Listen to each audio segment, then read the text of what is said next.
أستغفر الله العظيم الذي لا إله إلا هو الحي القيوم وأتوب إليه.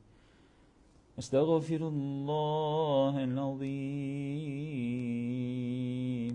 الذي لا إله إلا هو الحي القيوم وأتوب إليه. أستغفر الله العظيم الذي لا إله إلا هو الحي القيوم وأتوب إليه. أستغفر الله العظيم الذي لا إله إلا هو الحي القيوم وأتوب إليه. أستغفر الله العظيم الذي لا إله إلا هو الحي القيوم وأتوب إليه. اللهم أنت ربي لا إله إلا أنت خلقتني وأنا عبدك وأنا على عهدك ووعدك ما استطعت. أعوذ بك من شر ما صنعت. أبوء لك بنعمتك علي وأبوء بذنبي فاغفر لي فإنه لا يغفر الذنوب إلا أنت. اللهم صل على سيدنا محمد وعلى آل سيدنا محمد كما صليت على سيدنا إبراهيم وعلى آل سيدنا إبراهيم وبارك على سيدنا محمد وعلى آل سيدنا محمد كما باركت على سيدنا إبراهيم وعلى آل سيدنا إبراهيم في العالمين إنك حميد مجيد. اللهم أنت ربي لا إله إلا أنت خلقتني وأنا عبدك وأنا على عهدك ووعدك ما استطعت. أعوذ بك من شر ما صنعت. أبوء لك بنعمتك علي وأبوء بذنبي فاغفر لي فإنه لا يغفر الذنوب إلا أنت. اللهم صل على سيدنا محمد وعلى آل سيدنا محمد كما صليت على سيدنا إبراهيم وعلى آل سيدنا إبراهيم وبارك على سيدنا محمد وعلى آل سيدنا محمد كما باركت على سيدنا إبراهيم وعلى آل سيدنا إبراهيم في العالمين إنك حميد مجيد. السلام عليكم warahmatullahi wabarakatuh. Kita mulakan pertemuan pada pagi yang berbahagia ini dengan membaca Ummul Kitab Al-Fatihah. A'udzu billahi minasy syaithanir rajim. Bismillahirrahmanirrahim. Alhamdulillahi rabbil alamin. Ar-Rahmanir-Rahim. Maliki yaumiddin. Iyyaka na'budu wa iyyaka nasta'in. Ihdinas siratal mustaqim. Siratal ladzina an'amta 'alaihim ghairil maghdubi 'alaihim waladdallin.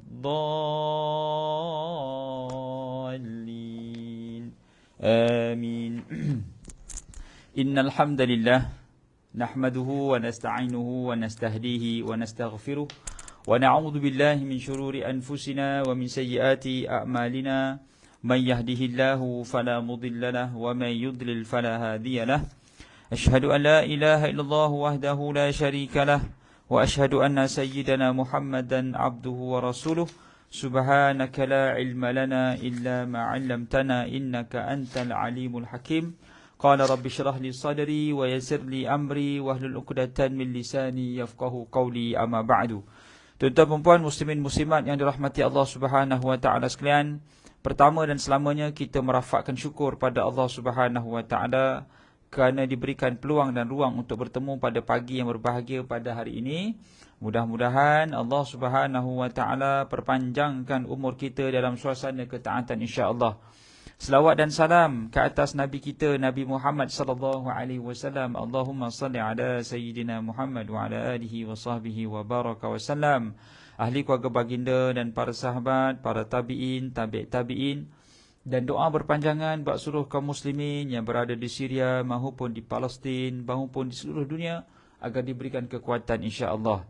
Dan kita juga berdoa kepada Allah Ta'ala dalam suasana kita menempuh ujian kehidupan. Mungkin ada di kalangan kita yang kehilangan insan yang tersayang. Diuji dengan kesihatan. Diuji dengan pelbagai sudut kehidupan. Didoakan kebaikan, kekuatan menjadi milik kita insya-Allah. Tuan-tuan dan puan, hari ni dah 28 Rabiul Akhir.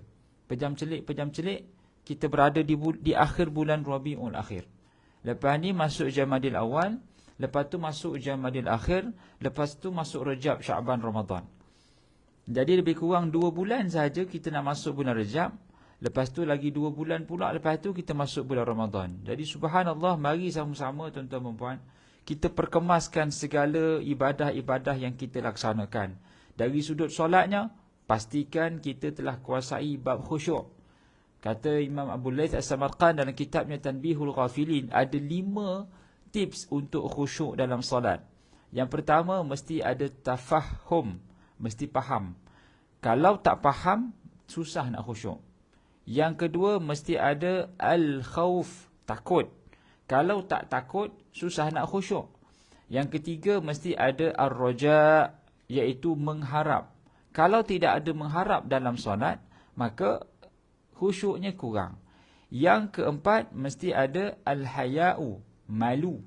Kalau kita solat tak ada perasaan malu pada Allah, khusyuknya kurang. Yang kelima, mesti ada perasaan Allah SWT ta'zim, mesti ada perasaan nak mengagungkan Allah ataupun haibah, merasai kehaibatan Allah Ta'ala.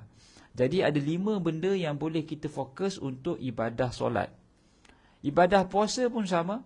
Ibadah puasa kita jaga mata, jaga telinga, jaga mulut, jaga tangan, jaga kaki, jaga hati, jaga akal, jaga perut. Ada 8 anggota badan yang perlu dijaga untuk pastikan puasa kita puasa yang terbaik. Tadi solat yang terbaik. Lepas tu puasa pula. Puasa mesti puasa yang terbaik. Jadi mata tak boleh tengok benda maksiat. Telinga tak boleh dengar umpatan. Mulut tidak boleh mencela dan menganiaya ataupun melukakan perasaan orang Islam. Tangan tidak boleh mengambil hak orang lain ataupun tangan memberi dan bersedekah pada tempatnya. Kaki tidak bergerak ke tempat-tempat maksiat. Bahkan kaki bergerak ke tempat-tempat ibadat. Perut tidak berselera buat maksiat, tidak makan benda yang haram. Perut banyak berlapar daripada banyak kenyang. Hati ataupun nafsu dapat disengkang dan dikawal untuk takut pada Allah. Akal boleh memikirkan kebaikan dunia akhirat. Allahu Akbar. Itu dipanggil perkara-perkara yang boleh menyumbang kepada kekuatan ibadah puasa. Waalaikumsalam. Kepada Puan Juridah Osman, Masya Allah. Kepada Hazrin Jelin, Masya Allah. Terima kasih bang. Hadir pada pagi ni, Masya Allah, Masya Allah. Kita live daripada Surau An-Nur, Fasa 3A, Bandar Seremban Selatan. Dan sumbangan boleh disalurkan ke Bank Islam 05012010053038 untuk proses-proses pembangunan surau dan juga aktiviti-aktiviti yang dilancarkan di Surau An-Nur, Fasa 3A, Bandar Seremban Selatan. Baik, kita bicarakan meningkatkan kualiti ibadah. Kalau kita buat ibadah, kita mesti tingkatkan kualitinya. Kerana ibadah yang dilakukan berhari-hari, maka kualitinya tidak ada peningkatan, kita khawatir ibadah kita lemah ataupun ibadah itu dipanggil ibadah rutin saja. Kita nak ada penghayatan dan nilai tambah. Ya, kalau kita dengar apa yang disebut oleh cerdik pandai, dia kata kalau kita buat sesuatu yang sama lalu mengharapkan keputusan yang berbeza, maka itu adalah satu kegilaan katanya. Maksudnya kita buat benda yang sama. Kita buat benda yang sama berulang-ulang kali. Tapi kita mengharapkan keputusan yang berbeza, different result. Maka katanya itu satu kegilaan. Jadi untuk memastikan kita akan dapat result yang berbeza, maka kita kena buat kerap ataupun berkali-kali dengan ada sedikit perubahan pada setiap kali yang kita buat tu. Itu baru bijak. Jadi subhanallah, ibadah kita ni betul dah apa yang kita buat. Tapi kena tambahkan nilainya, kualiti kita di saat kita melakukan ibadah tu. Kalau kita tak berapa nak faham bacaan Al-Fatihah dalam solat sebagai contoh, jangan kekal 3 tahun, 5 tahun, 20 tahun solat masih lagi samar-samar. Apa maksud bacaan duduk antara dua sujud? Masih tak clear lagi. Apa maksud bacaan doa kunut? Masih tak clear lagi. Apa maksud bacaan dalam tahiyat akhir? Masih tak clear lagi. Jadi maksudnya ibadah kita tak sampai pada kualiti yang sepatutnya. Jadi ibadah perlu ditingkatkan. Jadi solat 5 tadi tu.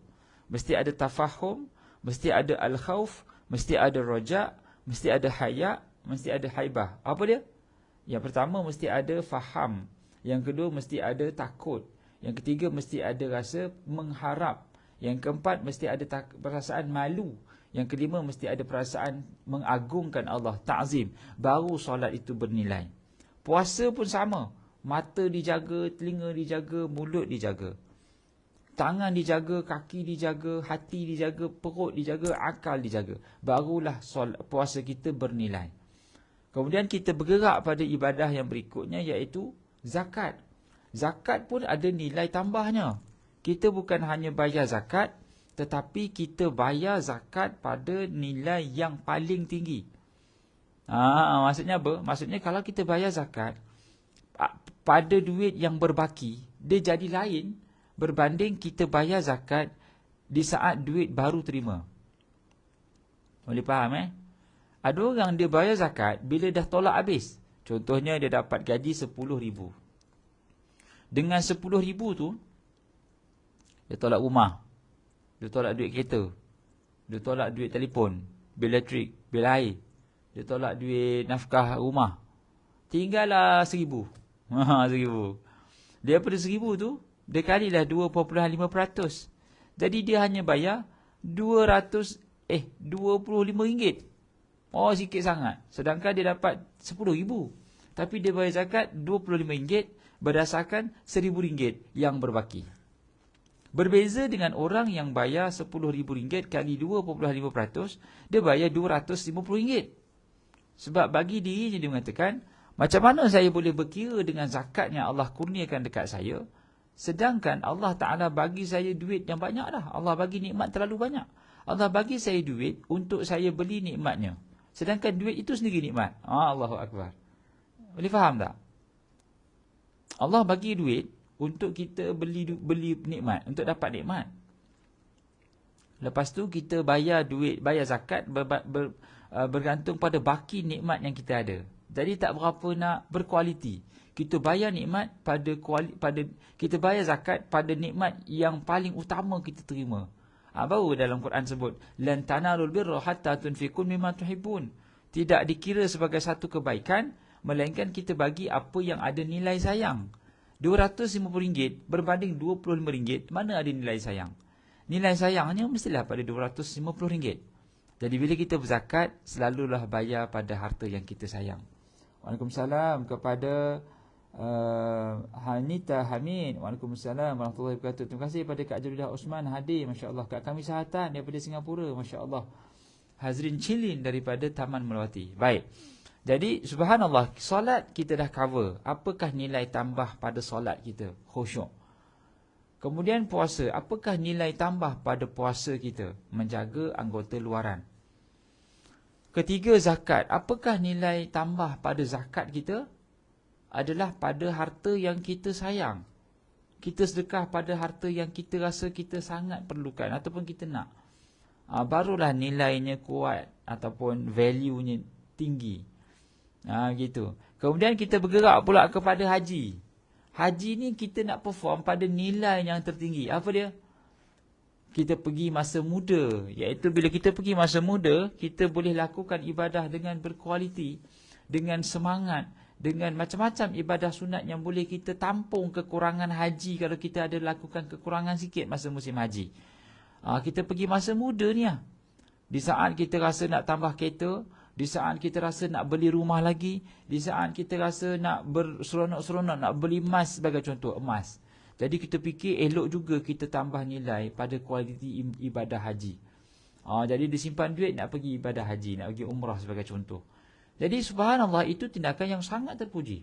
Jadi nilai tambah pada ibadah itu meningkat. Jadi subhanallah, tuan-tuan dan puan, hidup kita ni, kita nak ada nilai tambah. Kita ada upgrading.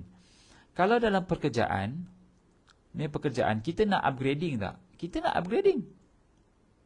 Kita tak nak gaji kita ni stagnan sampai gitu bila-bila. Kita kalau kerja, bos bayar gaji sama je sejak 10 tahun yang lampau, kita kata apa? Bos tak sayang aku ni. Sebab syarikat ni daripada kecil sampai besar gini, syarikat dapat banyak duit, aku tak dapat apa-apa. Maksudnya orang itu dia akan cari apa tuan-tuan? Dia akan update resume, pindah. sebab dia tidak dihargai. Kita kalau boleh rumah pun nak ada peningkatan. Asalnya rumah tu mungkin satu bilik, satu rumah aja. Dia panggil Soho, studio. Lepas tu dia kahwin, dia mesti cari rumah yang proper. Dia cari rumah yang ada 2 bilik atau 3 bilik. Paling kurang 2 bilik sebab bilik tetamu. Lepas tu dia pun pengantin baru. Lepas tu dia dah ada anak yang besar sikit, dia akan cari bilik bertiga. Dia akan cari bilik 3. Sebab apa? Sebab ada satu bilik untuk dia, satu bilik untuk anak, satu bilik untuk tetamu. Bila anak dah besar sikit, dah tak biasa, dah tak sesuai duduk di rumah flat atau rumah kondo, cari rumah landed.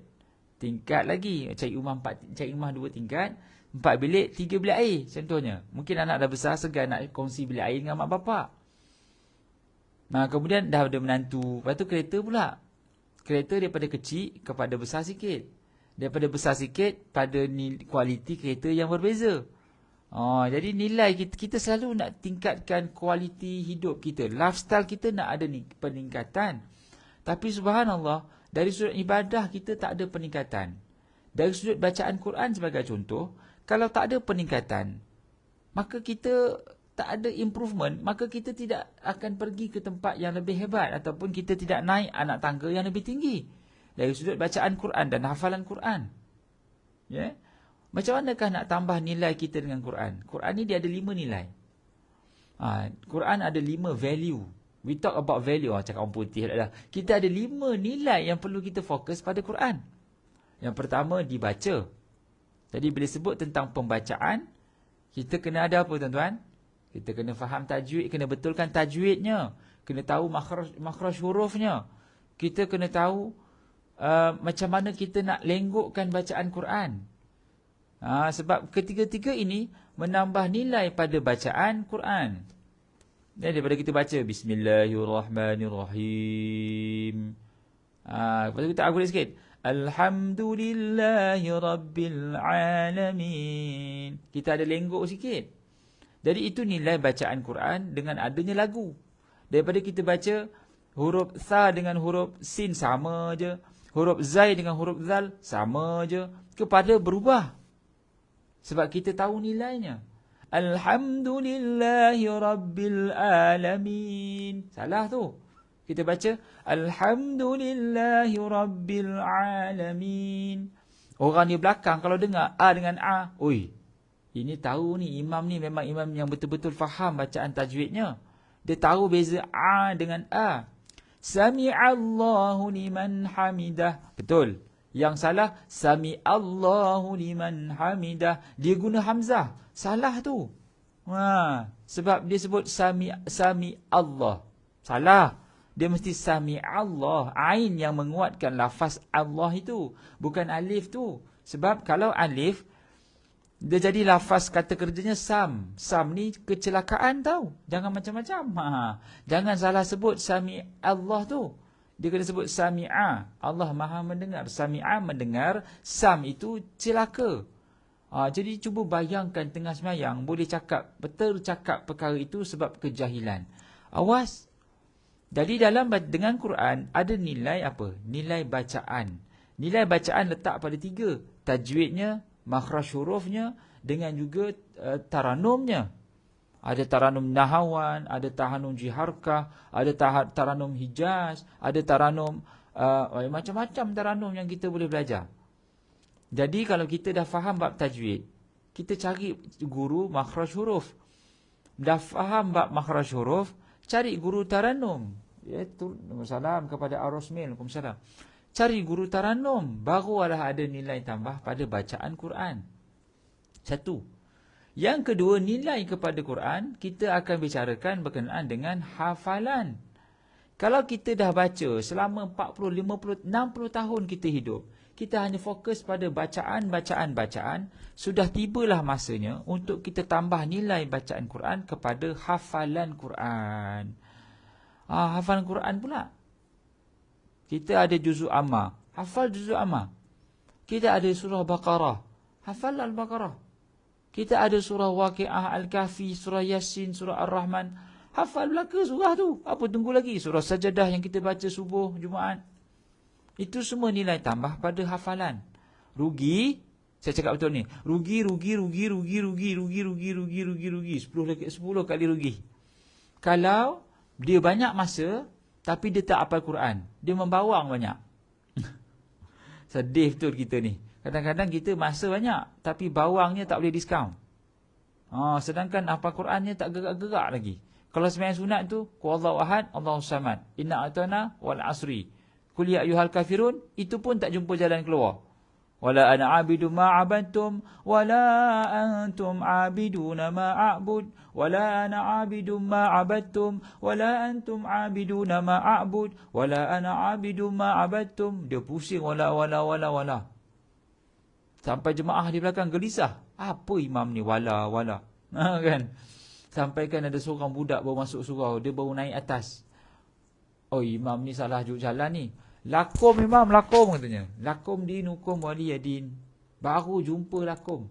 Punya tak jumpa tadi. Punyalah kadang-kadang pada nilai hafalan kita tak pada nilainya.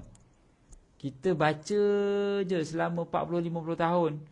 Kita tak ada tambah pada nilai hafalan, pada jumlah hafalannya. Waalaikumsalam pada yang hadir pada pagi ini. Masya Allah. Terima kasih kepada Kak Sadidah Saleh, kepada Masrina Amira, kepada semua yang hadir. Doakan kebaikan berpanjangan, Allahumma amin.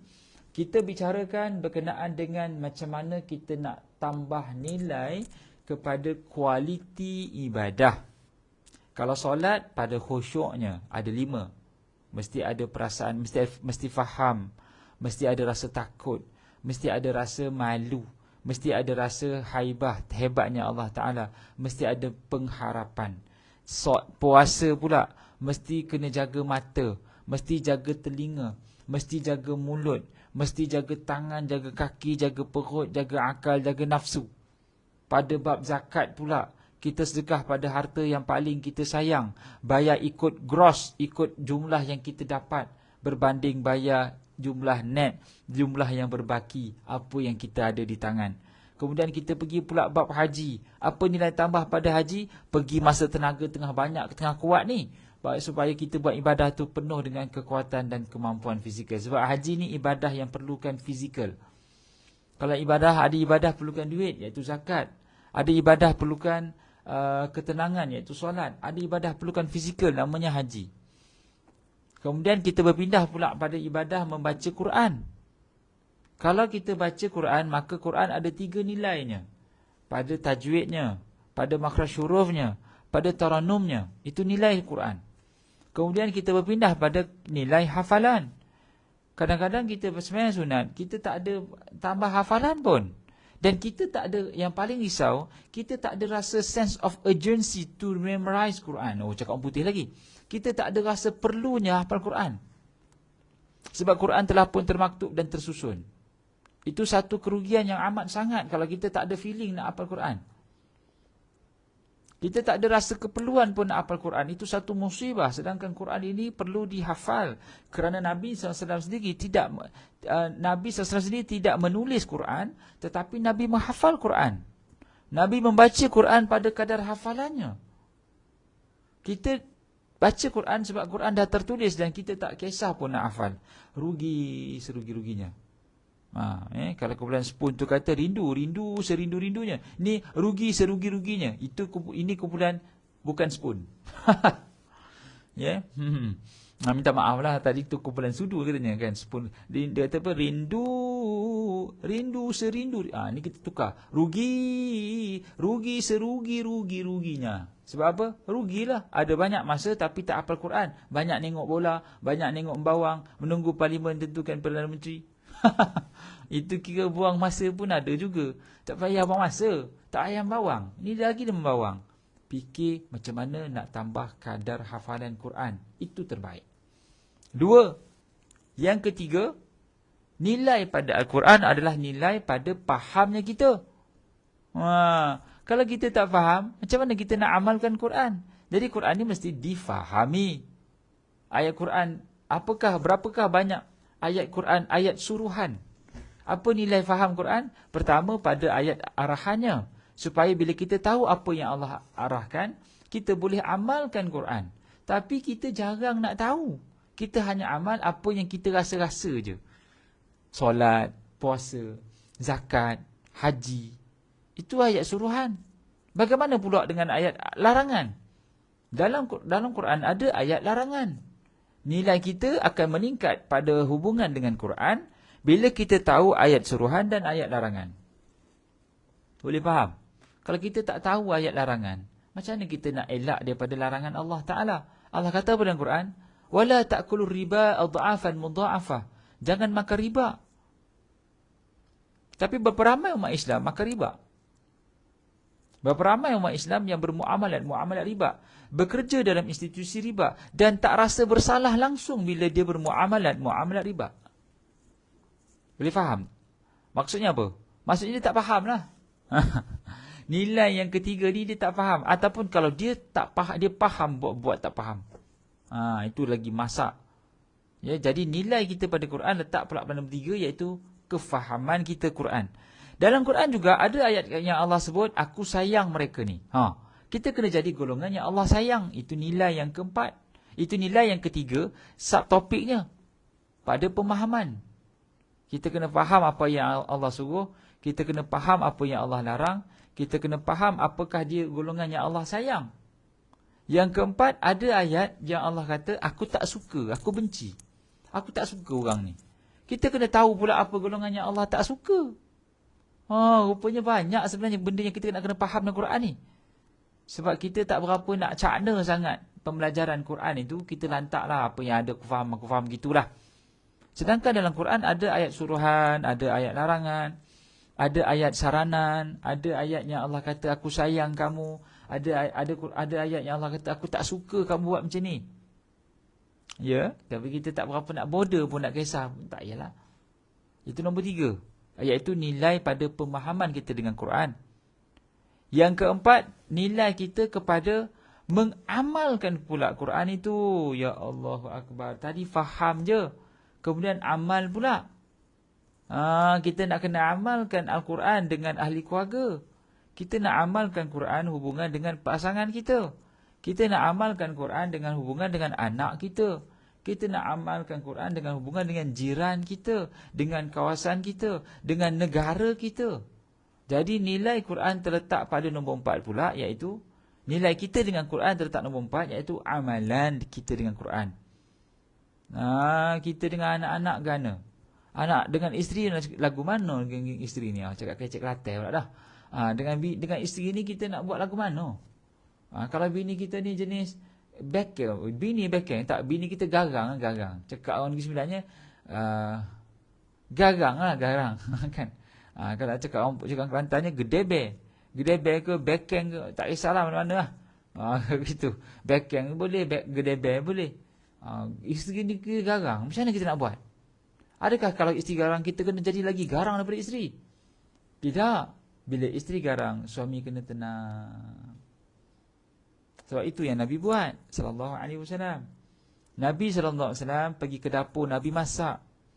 Di saat tak ada makanan, baru Nabi masak. Selagi mana ada makanan, isteri Nabi yang masak.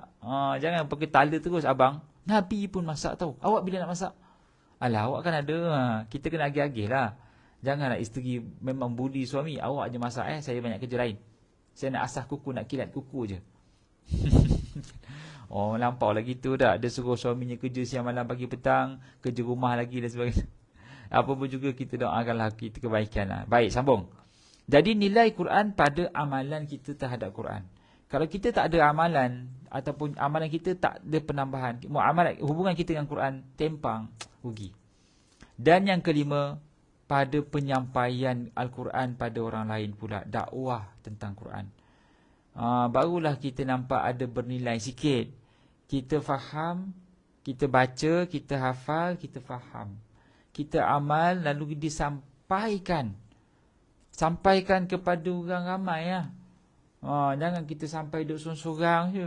Kita tahu dah ayat, kita dah tahu dah hari ni nilai-nilai ni. Kita buat sinarai semak ataupun ringkasan, kita hantar dekat adik-beradik kita. Ingat, kita punya ibadah ni ada banyak nilai yang perlu kita tambah. Pada solat ada nilainya, pada zakat ada nilainya, pada puasa ada nilainya, pada Quran ada nilai yang mesti ditambah. Ya, bukan Quran tu ni tambah nilai, kita mesti tambah nilai kita untuk baiki hubungan dengan Quran. pada menyampaikan Quran pada orang lain.